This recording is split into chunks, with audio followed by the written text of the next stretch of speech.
Good afternoon, everybody, and welcome to the e-commerce expander sequence podcast. Thank you very much for joining me. We've got an exciting partner with us today, so I'm very, very pleased to introduce Dan from Payoneer. Dan, you there?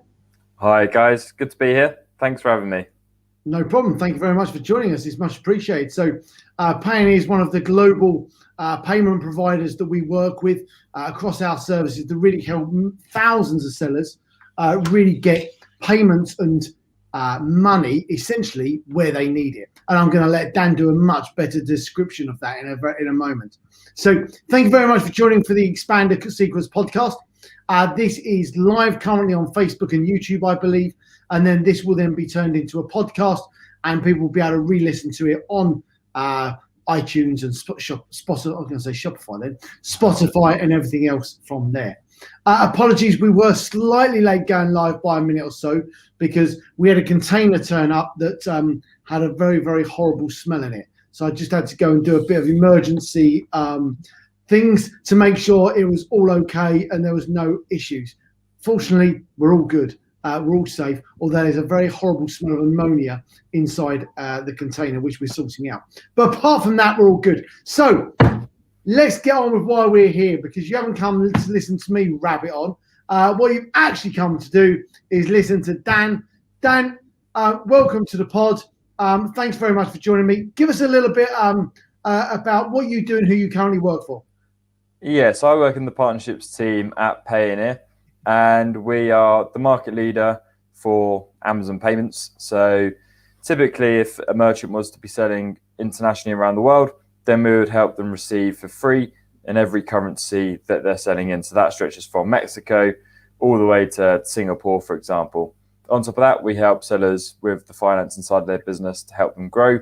And yeah, our whole business model is streamlined to bring a seller on board, to expand them internationally and expand them on different marketplaces and give them the cash to do that. Fantastic. Excellent. So, Dan, before we do all of that, we're just going to take a little bit down memory lane and just do a little bit about Dan and how you ended up at Payoneer. So, where are you based at the moment? So I'm based in London myself. Perfect. And have you always lived in London, or did you grow up a bit further out? Yeah, so I grew up just on the edge. So about 10 miles out, a place called Bromley, so on the edge of Kent and London. So yeah, bit of green space. I think it's the last place before the green belt. So yeah, it was pretty decent. Yeah, but it's a nice little area, actually, that Bromley little area, isn't it? Yeah, straight out into Kent, very nice. And good transport links in. So tell us a bit. So Bromley, you've gone from Bromley in what did you do at? Did you go to college or university or anything like that? Yeah, so I went to university, but studied human geography, which has some sort of transition into the cross-border payment space. But yeah, probably not the ordinary route. Well, I'm interested to hear what that might be then, Dan. You put yourself on the spot there. Go for it. What's the link across the two? Well, geography is the study of countries and different places and how they integrate, right? And payments essentially is sending money cross-border and facilitating international trade. So they're quite well attuned, but nice link. But yeah, nice link. Yeah, not I bad. like that. Which uni did you go to? So into Sheffield. Sheffield. Okay, nice. Was you sort of join any sort of like clubs and like you participate in sort of anything pretty extreme or out of the ordinary while you're there? Done a lot of walking in the Peak District. Nice. I think it's the first national park in the UK, so done a bit of walking there. But other than that, a lot of partying and probably getting up to no good, to be honest with you. Nice. Well, that's exactly what that's fine.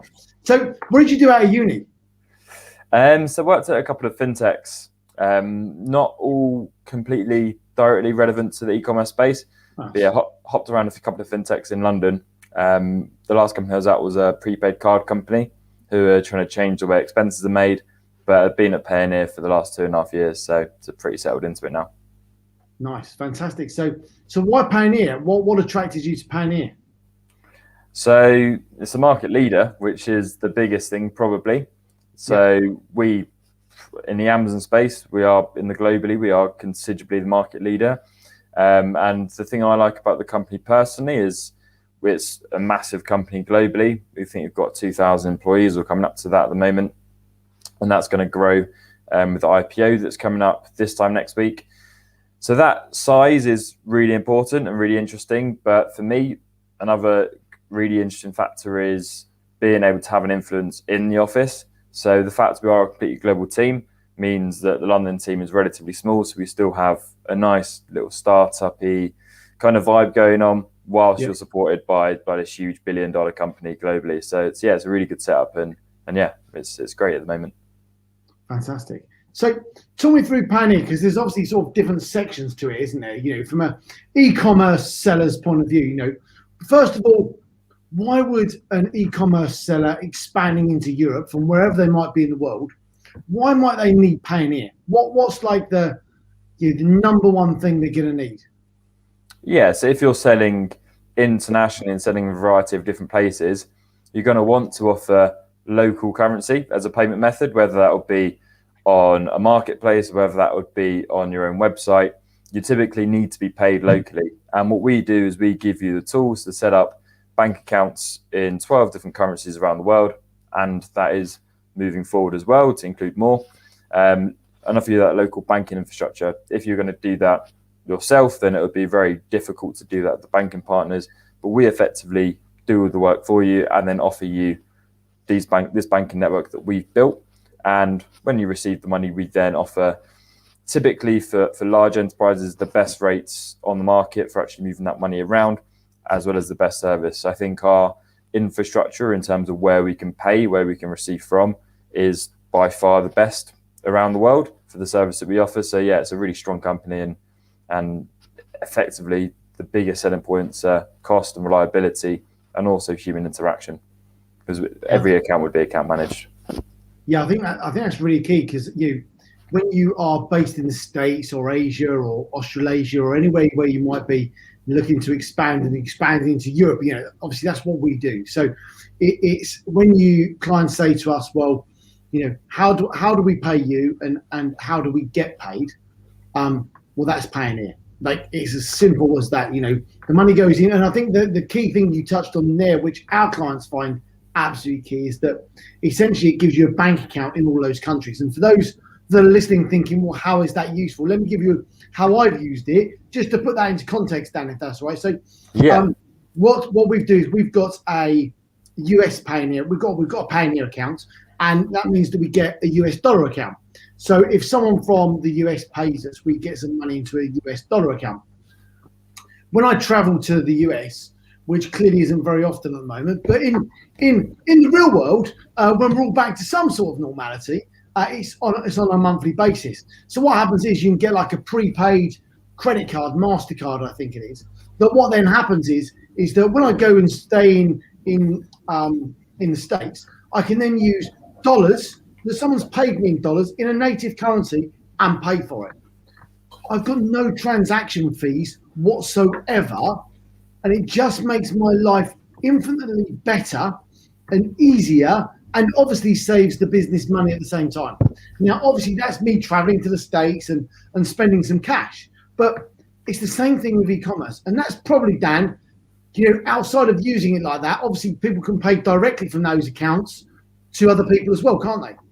Yeah, exactly. So any bank account around the world, we can send a payment to, and we would take on that currency exchange for you and pay them out in their local currency, which is pretty unique. Yeah, fantastic. I love that, because that just makes life so simple. So, okay, so that's where the service started. Is that fair? I think there's some other products that you guys now do that actually are really, really interesting. So perhaps, I don't know, where should we start first? Yeah, so I think it's good to talk about the expansion piece and what we do for our other marketplaces. So to take it back a little bit, Payoneer send payments for the vast majority of online marketplaces, whether this would be in online e-commerce retail sector, such as Amazon, Walmart, you look at the Cdiscounts of the world and these sorts of guys, whether that would be in the hospitality sector, so Airbnb, Booking.com send a heap of payments for us. But I guess this is more focused towards the e-commerce retail side. Because we send payments for the marketplaces themselves, we've got incredibly good relationships with them. And because of that, we run an internal referral program called the Green Channel, which effectively allows us to pick up an Amazon seller or a marketplace seller, and then we can push them onto all of these different marketplaces and all of these different areas geographically. So you're talking of maybe Mercado Libre, Walmart, Cdiscount, Real, Bowl, and we have the relationships within those marketplaces. So we can pre-vet you internally and then pass you on to senior account managers in these marketplaces. They would then vet you again, although they do trust in our opinion, and they would determine your suitability to the marketplace. If they think your product would do well in the marketplace, they can then just reach out to you and we'll offer the contact details and really connect the two. So that's almost a matchmaking process for the seller and for the marketplace. The reason why that is valuable is because effectively both of them grow as a result of that, and we're the central part of that. So for us, it's great. For the marketplace, it's great. And for the seller, it's fantastic as well, because it offers a really easy process to expand and be vetted by all of these different online marketplaces. Fantastic. Typically, what sort of seller would that be ideally for? So we see the biggest value add in sellers who maybe, just selling on Amazon in the UK. Then they've obviously got the ability to take advantage of all of the currency accounts we have and expand into the 12 Amazon geographies. And they also have that ability to then expand to all of the different marketplaces that we work with and really push it out. And I guess that then leads us on to the third product that we offer, which is the financing product. Typically, financing is incredibly difficult for these sellers. Historically, they would rely on credit cards, they would rely on personal loans, they would rely on family and friends and investment from them in order to get the stock in, to start selling the stock. Obviously, that's pretty difficult when you start to scale up the business. If you're looking to expand geographically or on different marketplaces, you're going to need some serious investment for the stock alone. Then you look at PPC, advertising, and everything that goes along with that. And we effectively see that there's a massive gap in that advertising, in that fundraising. So because the banks and other financial institutions don't really understand e-commerce, there's an opportunity for us to offer really cost-effective capital that we can inject into our sellers and the people we work with to then allow them to expand and fulfill all of their goals. So really wiping out the issue of cash and funding for these sellers, giving them affordable money so they can grow their business, which ultimately, as the payment provider, enables us to grow our business as well. Yeah, nice. I think that capital advance piece is really, really important. I think there's some amazing opportunities outlying there for people expanding their businesses, because you need stock. You need stock in order to do that. You need to pay for additional services, VAT, warehousing. There's so many things that come with that. And if you've got an easy, simple way of doing that, that's absolutely crucial for you to be able to put people into that process or get your stock into that process. I think that's really, really key. Actually, we've started looking at the capital advance and things like that for some of the sellers we work with, where they're saying, well, actually, Andy, we're ready to expand to Europe, but actually we're just short of funding right now to really make that happen. Because in order to make it successful, there's an element of sales velocity that needs to happen in order to make any expansion be successful. And therefore, that's only going to happen with funding. And I think that's absolutely crucial on what you can do to be able to enable more funding coming through. All right, Dan, that's brilliant. I love that. I think that's a great piece. Presumably, sellers' feedback on that's really, really positive.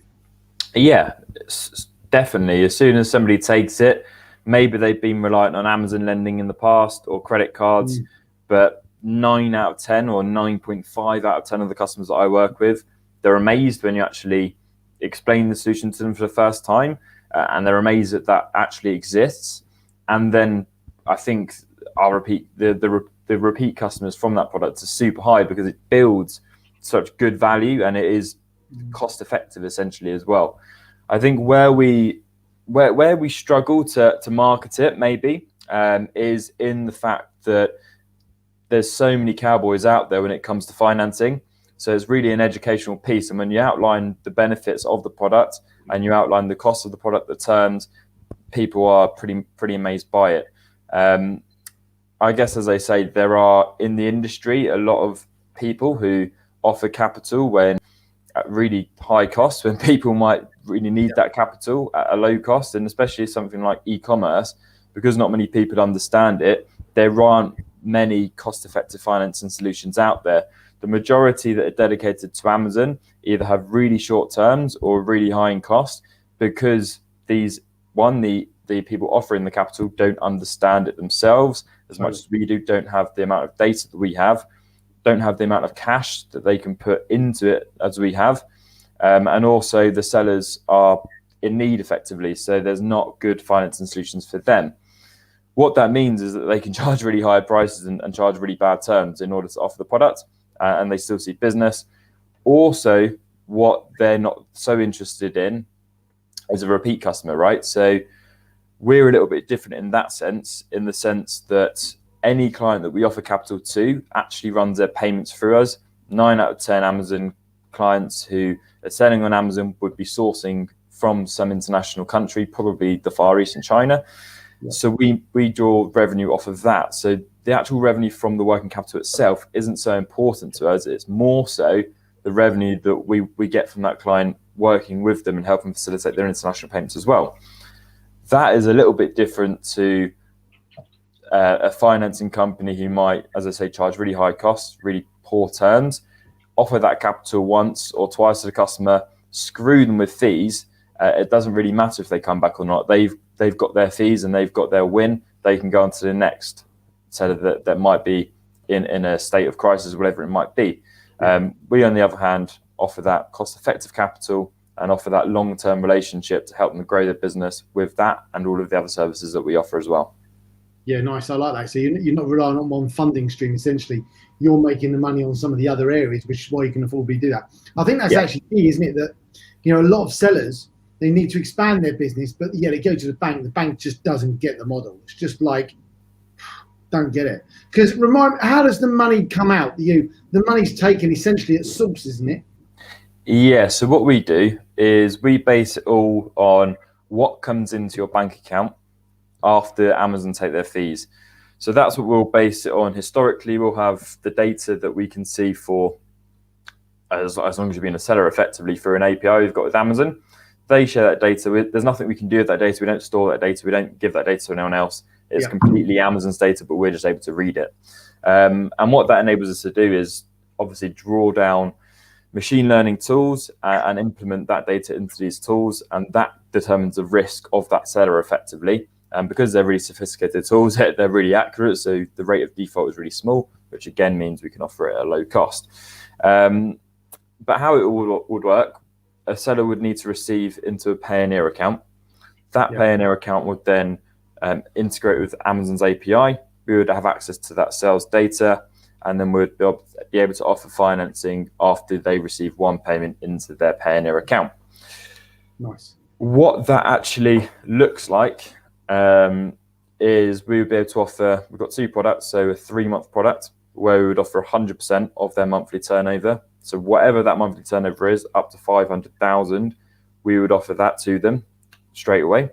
They would then repay that typically over a 3-month period, with us taking a percentage of the future receivables into the account. So what that means is that if they took the full amount, they'd pay 35% of the future payments into the account. And after 3 months, that should be settled. The fee for that is a really low 3.5% fixed fee. So there's no interest, no personal guarantees, no credit check, no effect on your credit score. So it's a really attractive proposition. Massive. Yeah, that 3.5% is absolutely nothing in terms of corporate financing. In order to make, so even from a funding bank lender point of view, 3.5% really is very, very small, isn't it? I mean, I appreciate it's only over 3 months. Can you only do it over 3 months? 3 months? So at the moment, yes, but probably within the next month, our 6-month product will be released. So this is just going through a process where we're testing it with a few clients, and then it will probably be released in the next month. But what that will enable people to do, and it will become even more attractive, is draw down 150% of their monthly sales. So if they're earning on average 150,000, they're turning over 150,000, they'll be able to get their 100,000, they'll be able to get 150,000. They would then pay that over a 6-month period, and they'd pay a 7 to 8% fee on that. So again, super attractive, and just opening that door for affordable finance for these sellers who, up until this, really struggle to see that flexibility and same cost that we offer. Yeah, fantastic. I love it. Okay, I think that's a great idea for sellers. So any other new products that you guys are currently working on or getting out there? Obviously, we just heard about the 6 month. You heard that here first. But outside of that, what other sort of things are you guys working on? I think there's going to be a lot that's going to be talked about over the next 6 months or so. A bit more juicy than that, Dan. Come on. I think there'll be a lot that you do see. So the reason I say that is we're IPOing this time next week on the NASDAQ at $3.5 billion. So that, I think, is going to raise, I think it might even exceed 500 million in cash that we can then use to acquire companies or invest in our product. So I think the next 6 months to the next 18 months, you're going to see Payoneer, one, a lot more on the marketing side, but two, we're going to really invest in the different products and the portfolio that we can offer, and also widening the ability for us to offer our services. So maybe you'd see Payoneer be able to offer Shopify sellers lending in a similar way to we do Amazon and Walmart. Maybe it'll go to eBay, and maybe there'll be other options to how we can service a seller's need more accurately into the future. But I don't want to speak for anybody else. But yeah, it's going to be super exciting, and you'll probably see a lot more product development because of that investment. Fantastic. Okay, so let's move on to the e-commerce market right now then. So what are the sort of things you're seeing across the market? What sort of trends are you seeing? What sort of things are happening in the market you think sellers should be aware of? So I think we're coming out of a bit of a strange time, coming out of a time when e-commerce was obviously completely booming. And on our side, we saw obviously particularly good results there, with sellers, both domestic sellers and international sellers, doing really well out of the pandemic. Although it should be said that there were some sellers that didn't do so well. But on the whole, the revenues on the e-commerce side obviously done really well. I think that, it's a bit of a challenging time. At the moment, I think it's a time to kind of reassess and see where everything sits, as opposed to seeing really obvious opportunity. I think we've come out of that obvious opportunity at the moment, and I think it's a time for a good, interesting time for a couple of different reasons. So, one, we've obviously got the Brexit issue, which sellers that have been able to get product into Europe have done really well, from what I can see and what we can see. Is a smaller number, obviously, selling their products into Europe, but some have been able to capitalize on that small number of sellers in Europe. Less competition, they're doing better.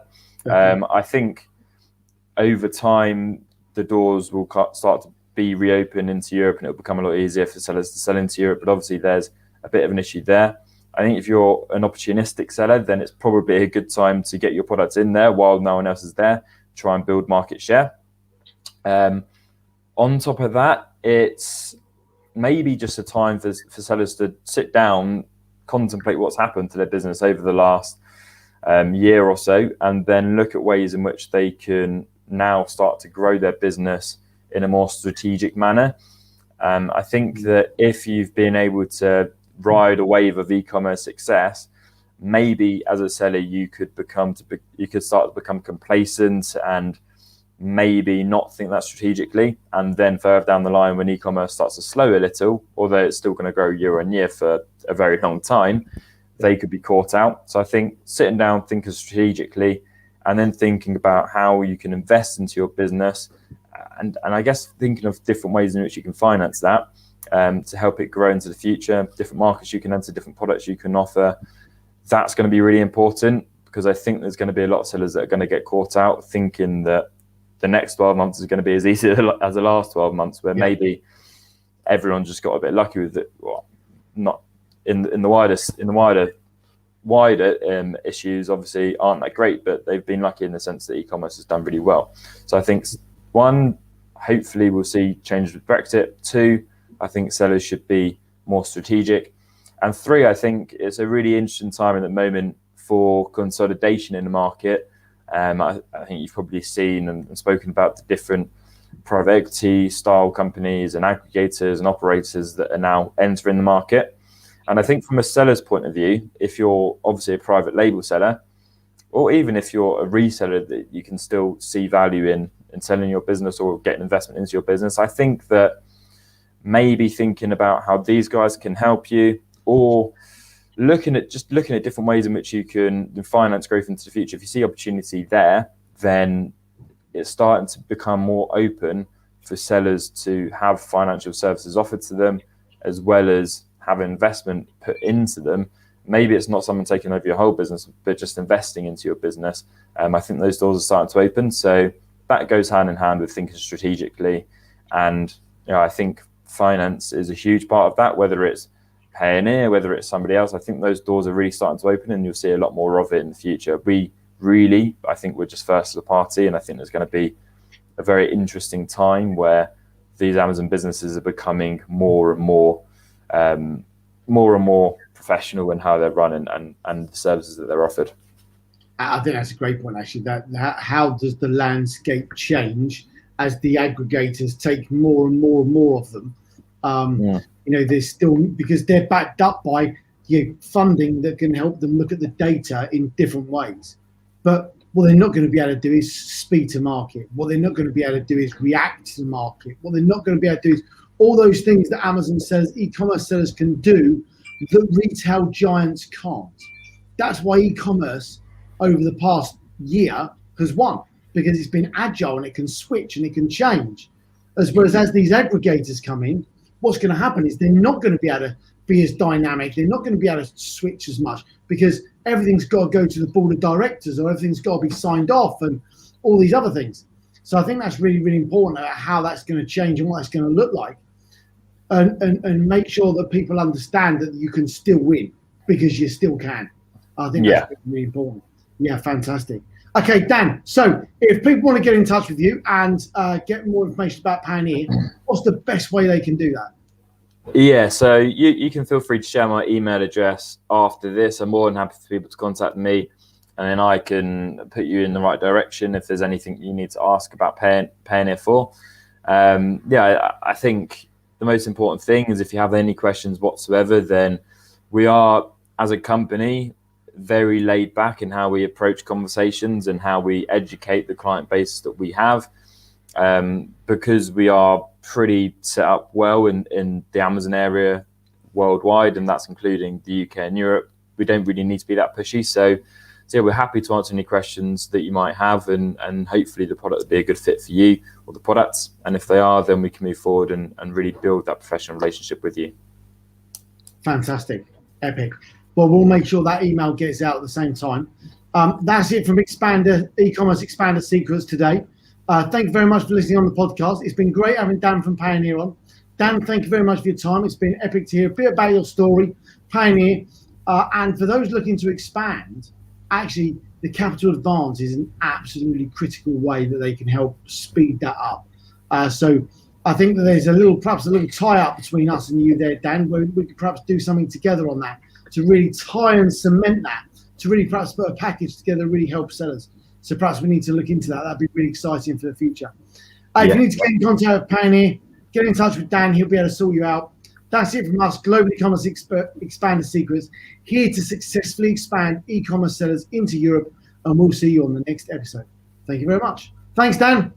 Cheers, guys.